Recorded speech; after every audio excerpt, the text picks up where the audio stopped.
Hamas 7 अक्टूबर से सुर्खियों में है जब उसकी मिलिट्री विंग कासम ब्रिगेड ने इजराइल के खिलाफ हमला बोल दिया था।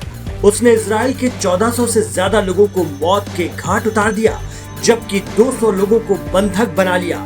इसके बाद इजराइल ने हमास को खत्म करने की प्रतिज्ञा ली है। इजरायली हमलों में अब तक 6500 से ज्यादा फिलिस्तीनियों की जान जा चुकी है, जो कि गाजा पट्टी के अलग अलग इलाकों में रह रहे हैं। अब हमास की कासम ब्रिगेड इजराइल को लगातार टेंशन दे रही है और गाजा से ही पलटवार कर रही है। इसके लड़ाके काफी खूंखार माने जाते हैं। हमास की स्थापना शेख अहमद यासीन और उसके सहयोगी अब्दुल अजीज अल रंतीसी ने 1987 में मिस्र के मुस्लिम ब्रदरहुड की एक शाखा के रूप में की थी।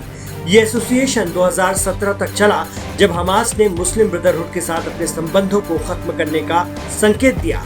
हमास हरकत अल मुकावमा अल इस्लामिया का शॉर्ट फॉर्म है, जिसका मतलब होता है उत्साह। ये इजरायली कब्जे के खिलाफ पहले इंतफादा के दौरान उभरा, जिसके दौरान हजारों फिलिस्तीनी इजरायली भूमि अधिग्रहण के खिलाफ शांतिपूर्वक विरोध करने के लिए सामने आए।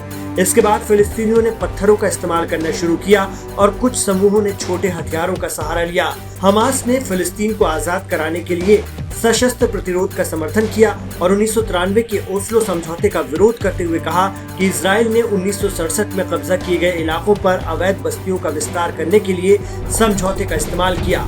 इसके बाद 2006 में ग्रुप ने गाजा में चुनाव में हिस्सा लेने का फैसला भी किया। हमास संस्थापक यासीन के साथ घनिष्ठ संबंध रखने वाला इस्माइल हानिया हमास की राजनीतिक विंग का नेतृत्व करता है। क्या है हमास की कासम ब्रिगेड? हमास ने 1980 और 90 के दशक में इजराइल के खिलाफ अपने लड़ाकों के जरिए की जा रही सैन्य कार्रवाइयों को और मजबूत करने के लिए 1992 में अपनी आर्मी यूनिट की स्थापना की। समूह की आधिकारिक वेबसाइट के मुताबिक ये नाम एक सीरियाई सेनानी एजदीन अल कासम से प्रेरित है, जिसने फिलिस्तीन से निष्कासित होने के बाद ब्रिटिश कब्जे के खिलाफ संघर्ष किया था। मोहम्मद देईफ इसका सैन्य कमांडर है, जिसकी सहायता उसका डिप्टी मारवान इस्सा करता है। एक्सपर्ट्स के मुताबिक इजराइल के खिलाफ कासम ब्रिगेड की कार्रवाइयों ने हमास को फिलिस्तीनियों के बड़े वर्ग के बीच मकबूलियत हासिल करने में मदद की है। वहीं CIA वर्ल्ड फैक्ट बुक के मुताबिक कासम ब्रिगेड में 20 से 25 हजार मेंबर्स हैं। माना जाता है कि हमास की कासम ब्रिगेड को ईरान की तरफ से मदद मिलती है, वही उसे हथियार समेत तमाम जरूरी चीजें फराहम कराता है। कहा जाता है कि ब्रिगेड ने तस्करी के माध्यम से अपने हथियार हासिल किए, कथित तौर पर ईरान से कुछ सैन्य सहायता प्राप्त की और स्थानीय स्तर पर कुछ हथियार बनाए। कासम ब्रिगेड ज्यादातर रॉकेट हमलों पर भरोसा करती है और हाल ही में इसके हथियारों की सूची में कुछ ड्रोन भी शामिल किए गए हैं।